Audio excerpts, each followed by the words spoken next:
अयोध्या में भव्य राम मंदिर निर्माण का जिम्मा जिस ट्रस्ट को मिला है वही एक बार फिर से विवाद में आ गया है। इस बार भी मामला जमीन सौदे को लेकर ही है। आरोप यह लगा है कि ट्रस्ट ने 20 लाख रुपए की जमीन को बीजेपी के नेता से 2.5 करोड़ रुपए में खरीदी। इस मुद्दे पर कांग्रेस आक्रामक हो गई। कांग्रेस ने तीखे सवाल पूछते हुए कहा कि राम मंदिर के लिए जमीन बेचने खरीदने वाले बीजेपी और संघ से ही क्यों हैं। विपक्ष के इन्हीं सवालों पर आज हम करेंगे चर्चा, लेकिन पहले आप देखिए हमारी ये रिपोर्ट। राम सकल गुण धाम की ये रामायण है, पुण्य कथा श्री राम की। राम जन्म स्थान पर मंदिर निर्माण का काम जैसे जैसे तेज होता जा रहा है, अयोध्या में विवादों की पोटली वैसे ही खुलती भी जा रही है।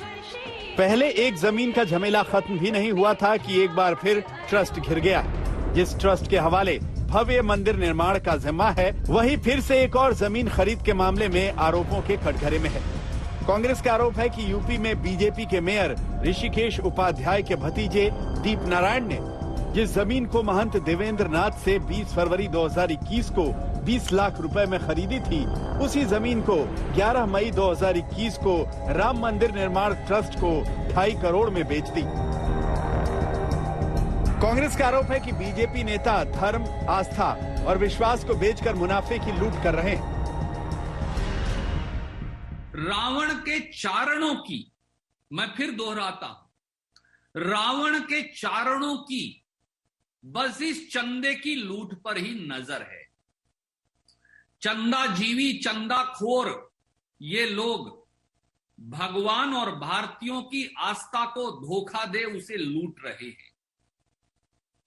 राम नाम की पर एकत्रित हुए हजारों करोड़ के चंदे की इस लूट में अब भाजपाई नेता शामिल हैं।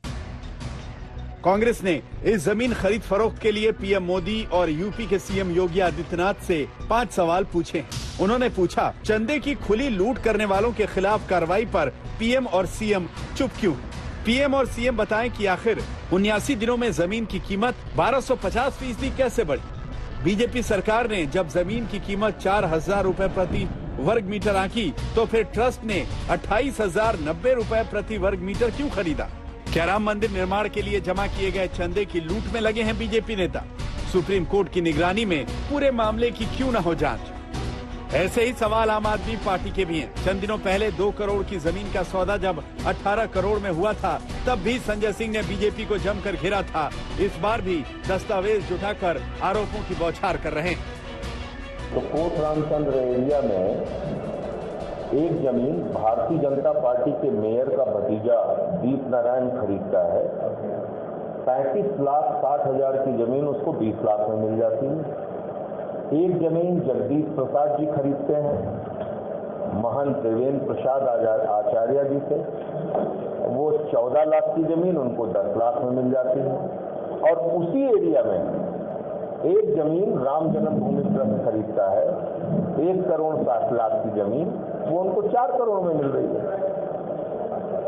तो जब बाकी लोगों को मालियत से कम पे जमीन मिल जा रही है, सर्किल रेट से कम पे जमीन मिल जा रही है, तो ट्रस्ट को हर जगह 3 गुना दाम में क्यों मिल रही है?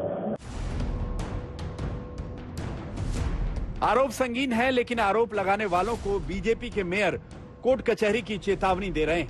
हालांकि वो ये नहीं बता पा रहे हैं कि आखिर जमीन का टुकड़ा रातों रात कैसे 12 गुना महंगा हो गया। अच्छा, जमीन ये जो महंत साहब हैं, महंत देवेंद्र जी हैं, इनसे जमीन लेने महंत देवेंद्र जी जो है ना, इनसे जमीन लेने आपके भतीजे ही गए थे? आप भी गए थे साथ में? हम क्यों लेंगे? अच्छा। नहीं, बता रहे थे कि आप भी आए थे शायद साथ में। लिखा पढ़ी में नहीं, वो लिखा पढ़ी में तो नहीं, लिखा पढ़ी में तो आपका नाम नहीं है।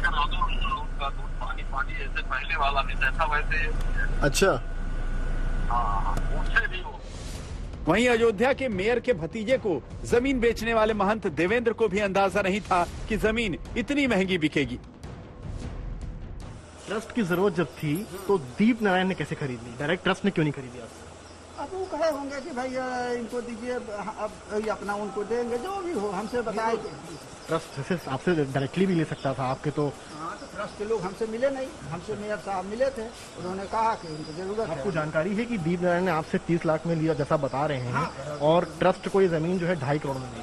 हाँ, ये हमको नहीं जानकारी, आपसे सुन रहा हूँ, गलत किए।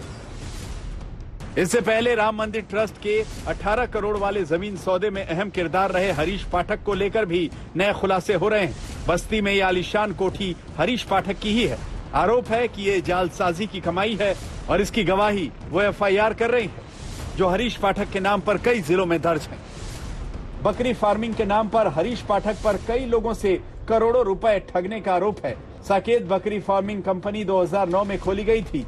सैकड़ों लोगों से इसमें निवेश करवाया गया, लेकिन कई लोगों के पैसे फंस गए तो मुकदमेबाजी शुरू हो गई। हरीश पाठक के नाम पर बाराबंकी और सिद्धार्थ नगर में 5 FIR दर्ज हैं, जबकि अयोध्या में भी उस पर 2 FIR दर्ज हैं। ये सभी मुकदमे 2016 से 2020 के दौरान हुए। वही साकेत गोट फार्मिंग का काम था, जिसमें बकरी पालन का 4,000 रुपया जमा करते थे, डबल देते थे 8,000 रुपया। लगभग 3.5 साल। 3.5 साल। अब नाम तो वही था, अब जाने नहीं। आज तक नाली नहीं, न मुलाकात हुई इनसे। अच्छा, ये कंपनी उनकी थी, लेकिन कभी जाने आपसे मुलाकात नहीं? नहीं। कौन मिलता था आपसे? ये फिरोज आलम थे। अब ऐसे में सवाल उठता है कि जिस शख्स के दामन पर इतने दाग हैं, वो शख्स कैसे ट्रस्ट जमीन सौदे का अहम किरदार बन गया। फिलहाल तो अयोध्या में नए जमीन विवाद के जरिए विपक्ष सियासत को हवा देने में जुटा है। अयोध्या से समर्थ श्रीवास्तव और बस्ती से संतोष कुमार के साथ आज तक ब्यूरो।